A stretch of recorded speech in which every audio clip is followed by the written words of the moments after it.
Preparing for the B2B post-COVID boom. As we come out of the pandemic, there's expected to be a sizable economic boom. But in order for you and your company to benefit from it fully, there's one key quality which will determine just how well you will do. Adaptability will be the deciding factor, but ahead of that, you need to have a clear understanding of what you'll need to rethink and reevaluate. By contrast, inflexibility and blindly continuing with the same approach and processes for sales and marketing is not just ill-advised, but it could prove fatal. So, if you would like a detailed appreciation of everything that you need to reevaluate so that you can be pivotal in your company's future success, you absolutely need to watch this week's show right here, right now. The goal will be to equip you with a roadmap which you can use to instigate and inspire a vitally important discussion for how your company's combined sales and marketing operations can prepare to adapt at this crucial point in time.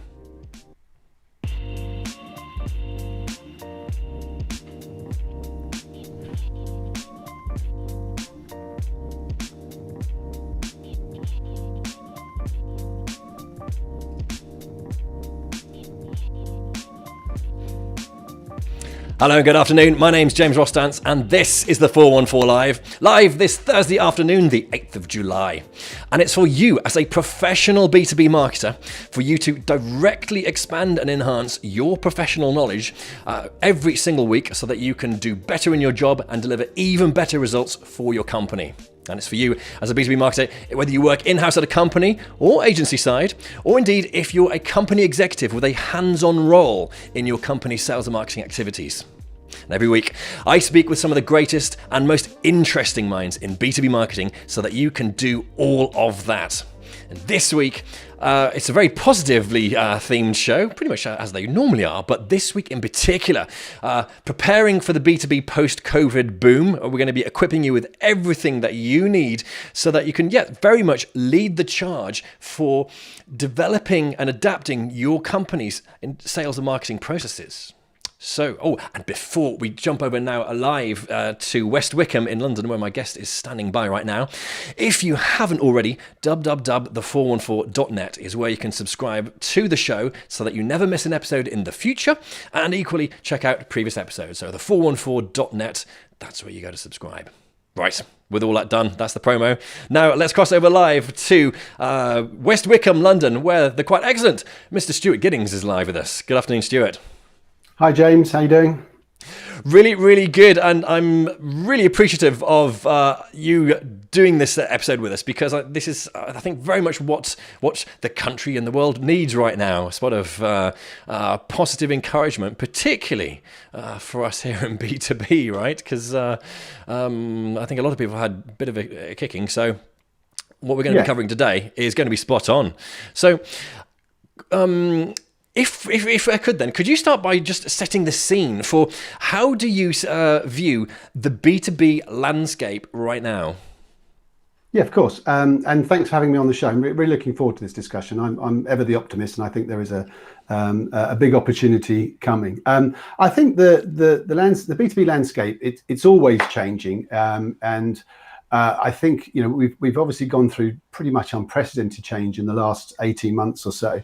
But when I think about what specifically I've seen change in recent times and where the landscape sits now, the first thing I think that the change that I've seen is the decision-making unit itself. We all know in B2B it's a diverse group of people who are working together and sort of form and reform as a group over the whole buying journey. But we're seeing some very specific changes to that decision-making unit. And I think where it sits now, it's younger. I think the average age of that decision maker has come down. The audience, that decision-making unit, they're far more digitally aware. They're far more data savvy. They understand their value. They understand the value of their data. And they're more demanding. They're used to the same sort of, they're used to certain experiences on the consumer side. They're used to companies anticipating what they need, and they're bringing those expectations to B2B, and they're expecting the same sort of customer experience in B2B increasingly. So I think that's one of the big changes, and that's a factor of the landscape currently. Also, the market itself is changing.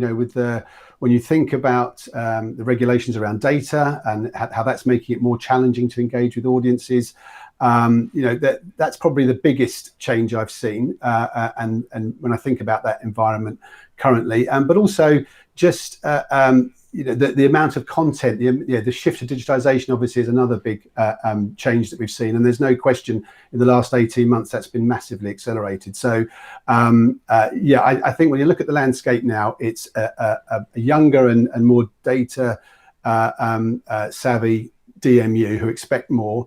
I'd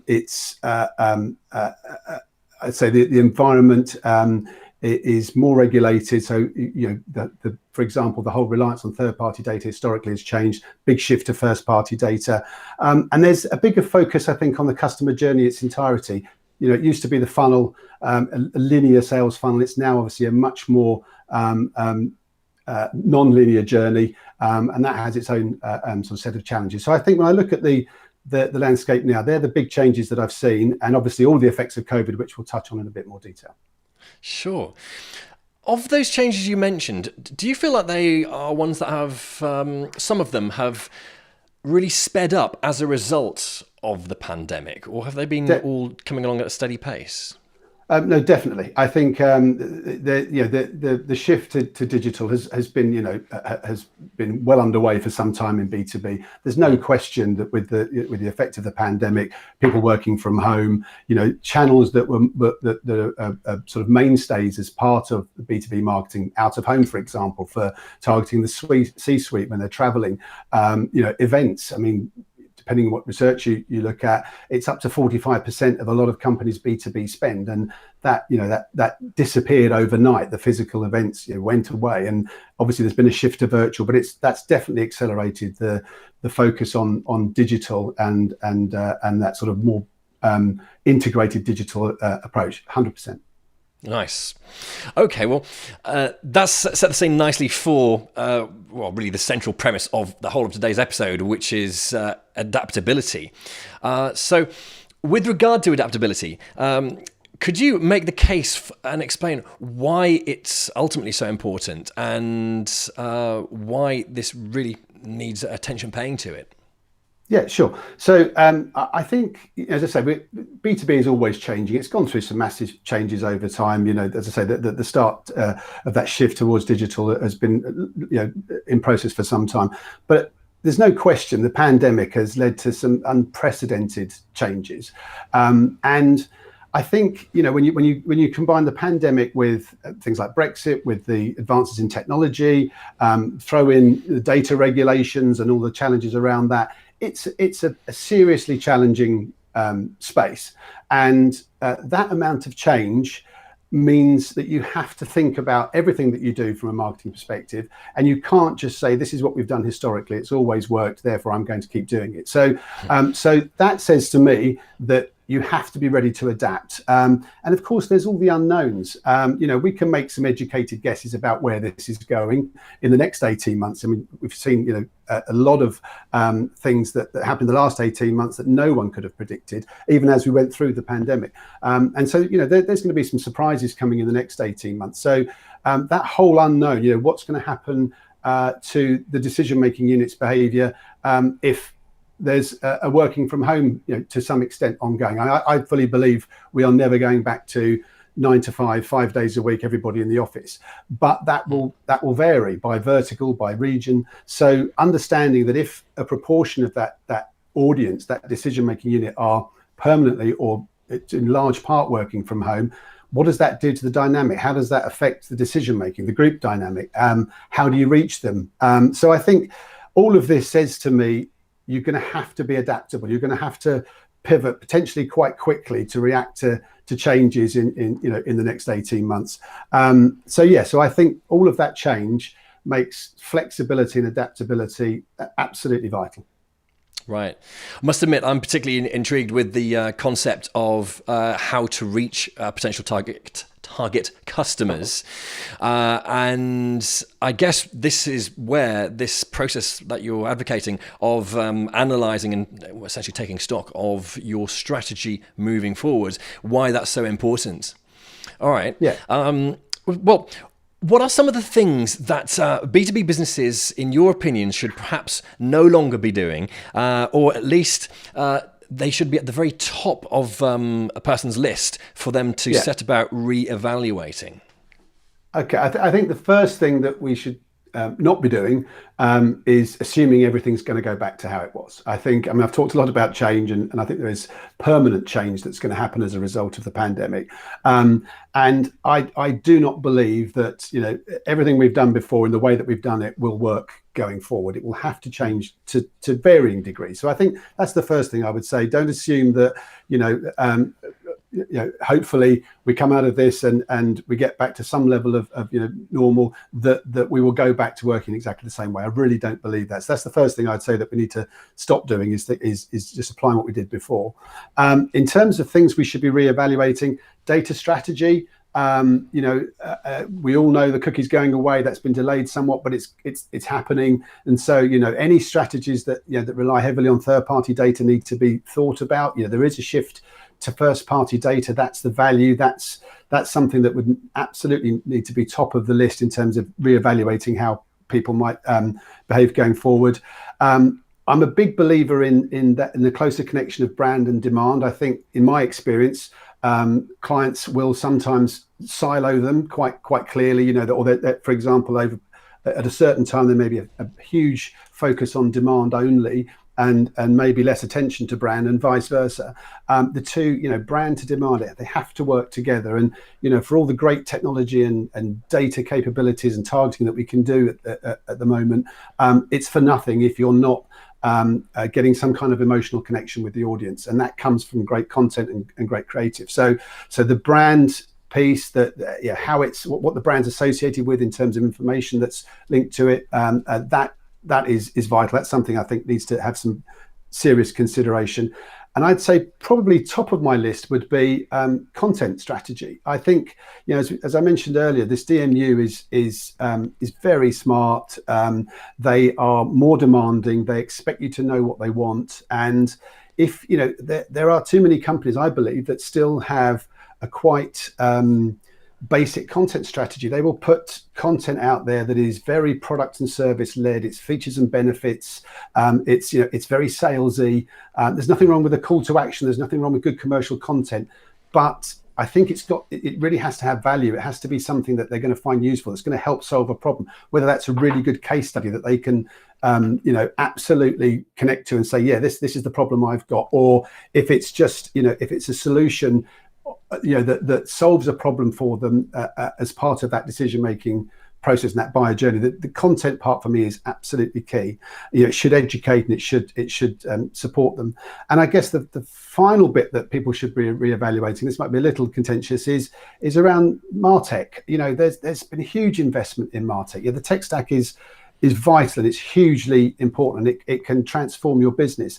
But I feel like there's a lot of companies that invest heavily in it, and it's often too complex. It's almost too hard to use it effectively. So I think it's worth maybe stepping back and looking at the MarTech and saying, what I need from this is, to segment the data, to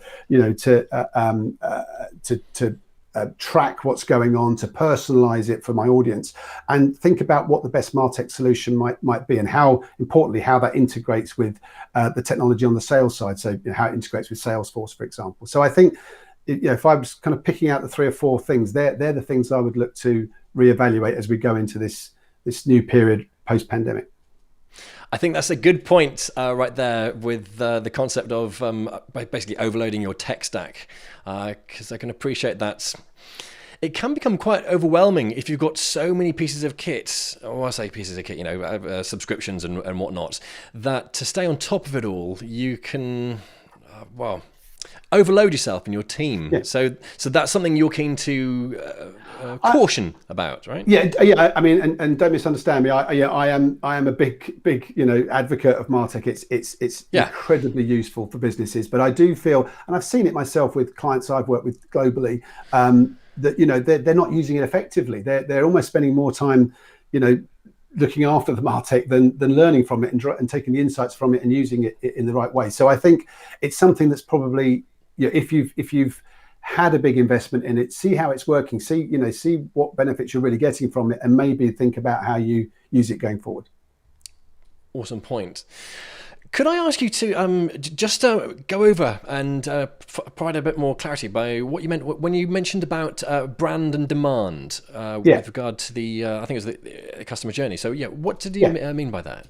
So I think, not surprisingly, there's been a huge focus on data over the last few years, on the power of data, on and again the technology that surrounds it, and how, as I've just mentioned, how the MarTech tools can help you do incredible things with data. The things we can do now from a targeting perspective are incredible. But I believe it's just one half. They're two sides of the same coin. And if you've got that nailed, and if you've got that working brilliantly, and you've segmented your data, and you're using it really effective, you're targeting really effectively, it falls down completely if what you're targeting or putting in front of that audience to engage them is not at the same level. If you've not invested in the content, if your brand has had no investment, if I years ago I had a security client and we did some incredibly focused targeting on lead generation, some really drilled down and highly qualified lead gen, and the conversion rates were really poor, and it's simply because it was an unknown brand in the security space, and obviously security is all about trust. So we've got that part of it perfect, but the lack of a brand that people had an emotional attachment to or that they trusted meant it fell down. And so I think it's really important that both sides are given equal weight, because similarly, if you spend a ton of money on your brand and you've got it out there and you've got a great brand positioning, if you've not got the data piece right, you're not targeting people in the right way, and you're not going to get that engagement either. So I really think that the two have to work together seamlessly in an ideal world. Nice. Well, thank you for covering that, and I think that might actually lead on to my next question, which I was going to ask you. What do you feel are the hot button issues which you feel are urgent and need addressing first and foremost? So I mean, I won't labour the point, but I think content. I just think when you think about how you're going to differentiate your business from the competitors, that the thought and the investment in content, I think, is paramount for me. That kind of comes very high up the list. I think that's something that needs a lot of work, and you need to be ready to adapt, because again, with the likely sort of volatile world for the next 18 months at least, being able to react, having topical content, that I think is something that you should be able to do instantly and continuously throughout the next 18 months.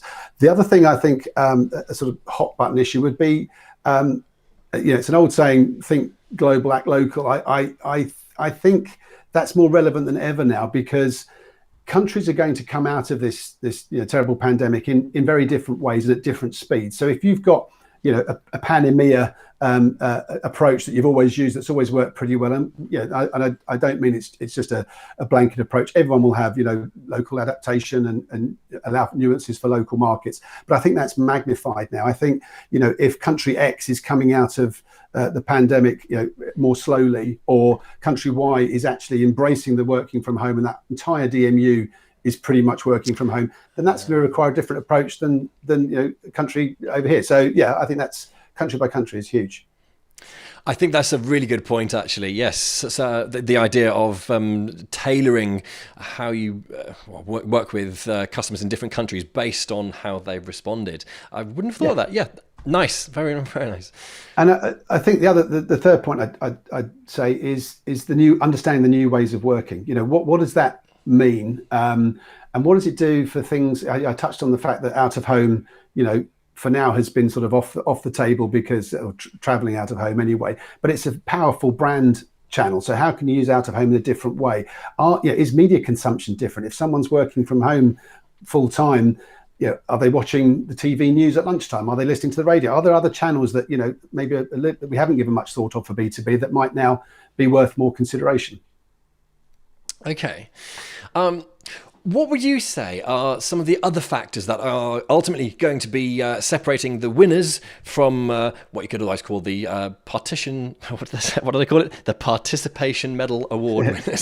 That was the most polite way I could think of not saying losers. What are the winners doing? I think everything I've read says there is a boom coming, and in a boom time, of course, one of the challenges is noise and clutter. How do you stand out amongst if there's all this pent up spend and suddenly everybody's targeting that same audience? There's a finite lead pool that everyone's going after. How do you ensure that you're getting your fair share of that, and it's not so much share of voice but almost share of attention? And again, I think that is it's harder to stand out in a boom time, and I think that's where having relevant and useful information for people comes even more to the fore. If you're seen as a trusted brand, if you're seen as someone that's useful to them, then that's going to help you stand out, I think. And the other thing I would say is adapting the sales approach. If, as looks likely, the face-to-face world is going to be reduced, and that sort of opportunity to work with people face to face is going to be permanently lower than it has been, then how do you build a sales relationship if you've not got that personal connection? How do you build trust? And again, I would say it's thinking about your usefulness to that potential customer or existing customer to sell them up. What can you give them that helps them? And so I think that there's more emphasis on that from a sales point of view than there maybe has been historically, and that's where I guess that connection to marketing needs to be all the stronger. And I can also see as well that what you just said there very much backs up your, I guess, rallying call for the importance of content, because that's going to be fitting that requirement. Okay. Well, what do you see as being some of the, what you might say, hidden threats on the horizon that could destabilize a business or cause real problems if they're not either attended to or planned for? I think one of them will be your competitors adapting better and more quickly. We've all been through this last 18 months, together, and smart companies are already adapting, already thinking about how they change their approach going forward. So your competitors might already be doing that. That's definitely a threat. And I've seen a lot of activity around new launches and new challenges, new brands launching in the pandemic, and they're launching and essentially built for this new way of working. They've launched in it, so they're not bringing any legacy sort of behaviour with them. So I think I'd see that as a threat. There are companies that will be more nimble, more agile because they've been built in this new world. I guess another threat concern would be, I said earlier, falling back into the sort of rut of what you've always done before. I think there might be an eagerness to change and adapt initially, but I think it's kind of human nature. It's quite it wouldn't be surprising if people suddenly thought, well, actually, this has always worked. I'm going to shift back to that way of working. So I think that's a genuine threat to be wary of. I think any kind of generalized approach to content and the information you're putting out there, this, as I said, this audience expect you to understand what they need specifically. So I think that's something to be careful of. And I think that the final one I would say is assuming you need to do less marketing in a boom. It's a boom time. All the boats are going to rise together, right? But I'd argue that, to my point earlier, in a crowded market when there's a lot of information coming at these target audiences, you've got to stand out. You've got to make your name. And I think it's an easy trap to fall into, to think business is booming, I can dial back on the marketing, I can dial back on the branding. I think that would be a big mistake. once again linking back to the content. Right, cool, okay.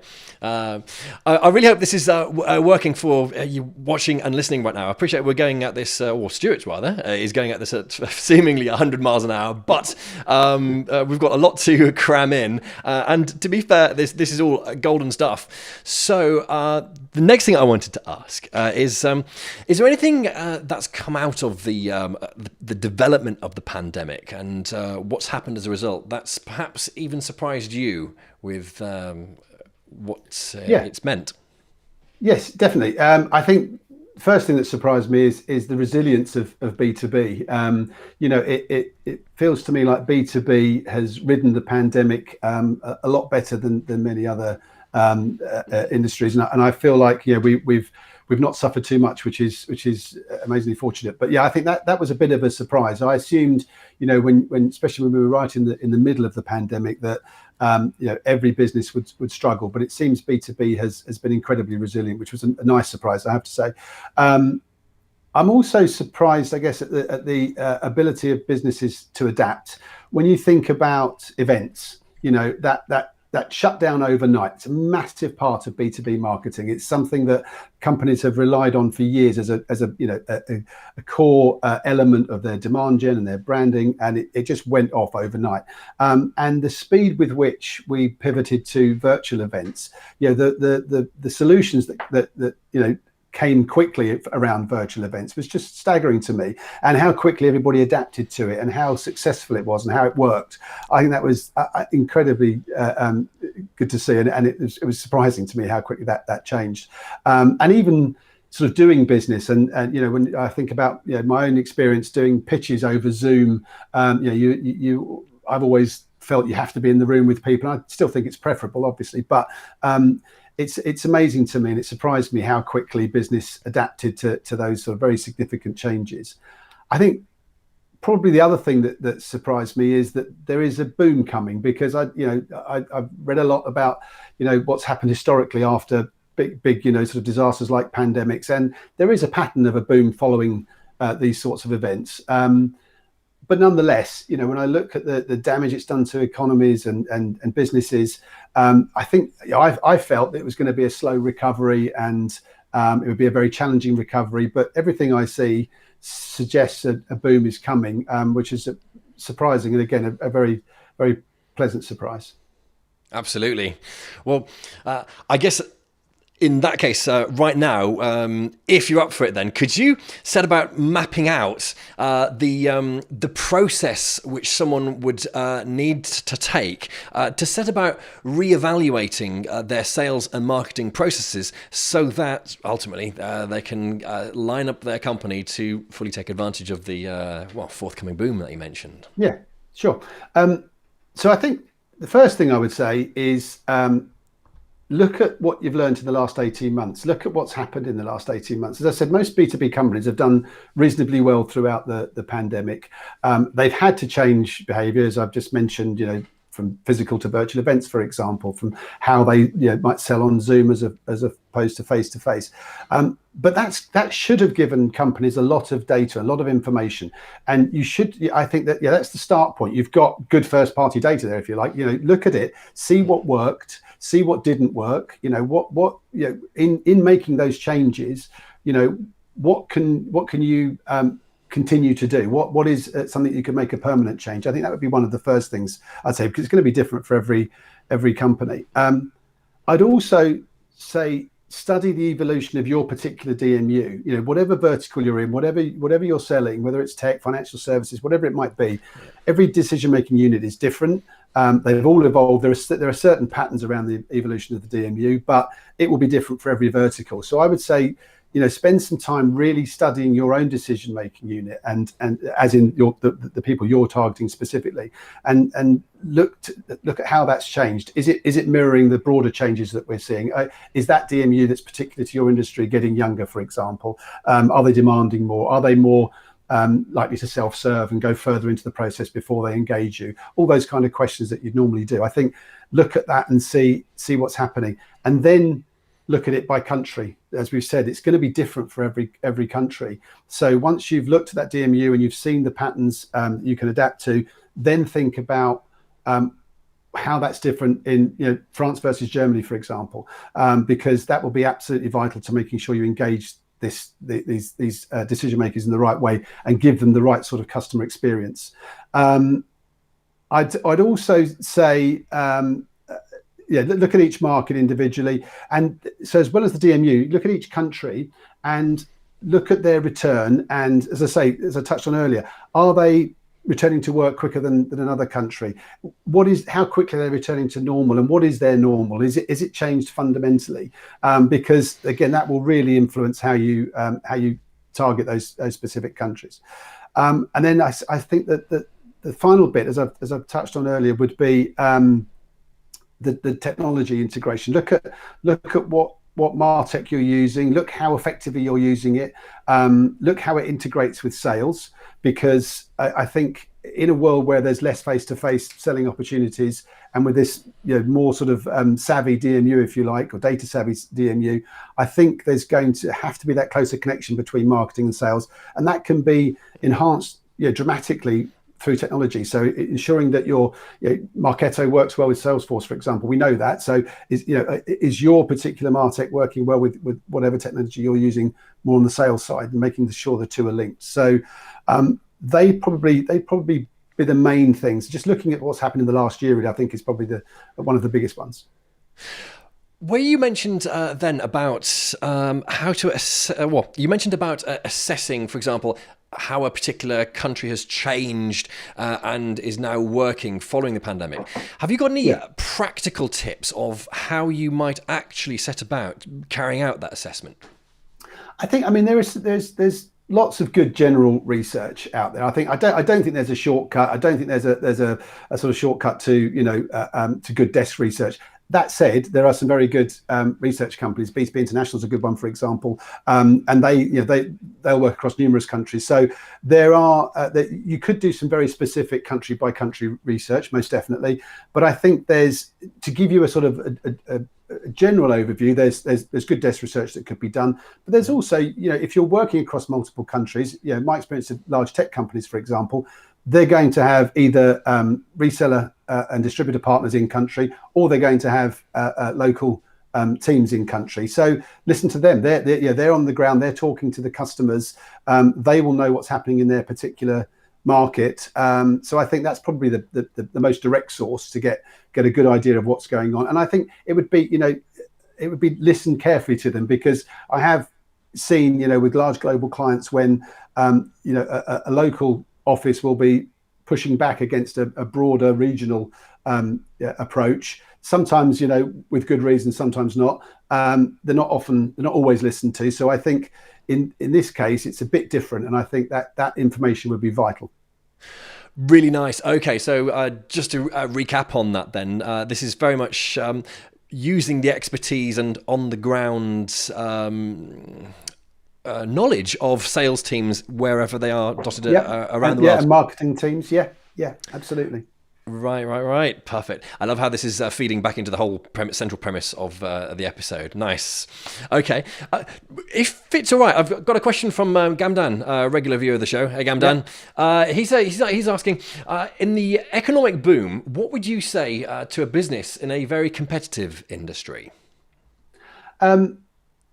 Obviously, the challenge is then to differentiate and stand out. And again, in my experience, most companies can't do that. You can't spend your way out of that, right? And in a boom, even if you have got the bigger budgets, it doesn't necessarily mean you can stand out that way. I think, as I've sort of touched on earlier, I think it is really about standing out from the point of view of what you're giving to the people you're trying to influence.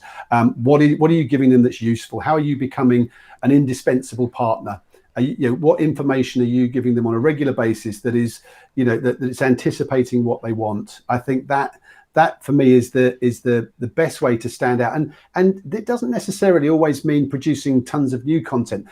Again, I've seen companies that have tons of really good content. It's badly organized, perhaps. It's maybe not in the right format. So some of it might just be taking information that you've already got. There's in companies where people might have great speakers or great writers who are producing some really good opinions, turn that into useful content to support the audience. I think that would be for me, probably the most cost-effective and quickest way to differentiate yourselves in a boom. Solid. Okay. Thank you very much for that, Gamdan. Hope that answered it nicely. Oh, honourable mention to Joe Hilder. Joe's watching. She said she's looking forward to this one. This is right at the beginning. Hey, Joe. All right. So what would you like ultimately for the audience to have today as a core takeaway, or even series of core takeaways for everything that we've covered with regard to preparing for the post-economic boom? I think that my big takeaways would be change is an opportunity. Right? I think change is good, and I think it's an opportunity for companies that that do marketing very well to do it even better. And I think it's an opportunity for companies that maybe can't outspend their competitors to outthink them. So I think I would say embrace the change. Look at what you've learned over the last 18 months. Horrible as it's been, there are lessons from it. What have you learned from that can be used for the coming sort of boom? And I think the absolute takeaway I'd say is be agile and flexible. Be ready to adapt. Do not try and lay down a plan for a year in a certain way along the lines of how you've always done it. We don't know what we don't know. Whatever's coming in the next 18 months, there's going to be some surprises. And those companies that are ready to adapt are the ones that I think will be most successful. Right there, you heard it first. Wow, we've covered an awful lot in a relatively short space of time. But yeah, that I think has been really useful. You know what? I have actually got one more question. I did forget to ask this, and this is one I like to cover, which is with regard to getting buy-in. How would you advise someone in marketing to get buy-in for the concept of this reevaluation process? How should they be best advised to initiate that? Yeah, good question. I think one of the ways that you could do it is, again, going back to what's happened over the last 18 months. I would be surprised if most companies don't have at least some evidence there of a change that's had a positive effect, or where they've adapted. For example, they might show that, okay, we've pivoted to virtual events through necessity, but actually we've identified that for this part of the audience, virtual is fine. They prefer it. We're getting better engagement, and it's a lot more cost effective. So I think, and that's just one example. So I think what I would say is look over the last 18 months, look at what has changed either by necessity or you've just done your own adaptations to improve marketing through that period, and use that as your evidence to say, look, we've made these changes, it's worked brilliantly, it saved us money, we've got better engagement, we've driven more leads, whatever the metric might be. I think that would be a great way to get buy-in, and also perhaps a bit of fear. No one knows what's coming. There is a boom. Companies do not want to miss out on it. So I think that the buy-in also comes from, look, if we don't adapt, if we're not ready, then we will miss out on this boom. That for me would be another very powerful way to get buy-in. Love it. Yes, factoring in an element of fear was a surefire winner for success. And I like that as a concept as well, by the way, because something we've covered on the show previously is that, unfortunately, marketers are typically, dare I say, quite bad at marketing themselves and their concepts internally. So what you've covered there really hits the mark. Okay. I would also just add to that as well is as much as possible a unified front with sales and marketing. If you're going to get buy-in, the more that's coming from a joint sales and marketing request, I think that the more powerful it would be. Love that as a concept, 100%. Right, well, hey, look, Stuart Giddings, live from West Wickham in London. Thank you ever so much for joining me today. Really appreciate this. Very welcome, and thank you for having me on the show, James. I really enjoyed it. Thank you.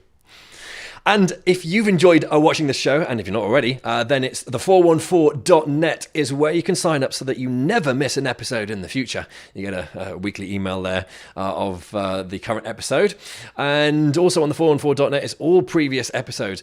This one, by the way, is lucky number 88 this week. So the fact that we've been covering kind of future telling and preparing for the future, I think there's a hidden lucky omen in that this is being episode number 88.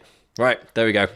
So 414 is for you as a professional B2B marketer, for you to directly expand and enhance your professional knowledge every single week when I speak with some of the greatest, and like today, some of the most interesting minds in B2B marketing every single week. There we go. Well, my name's James Rostance, and I'll see you here same time next week.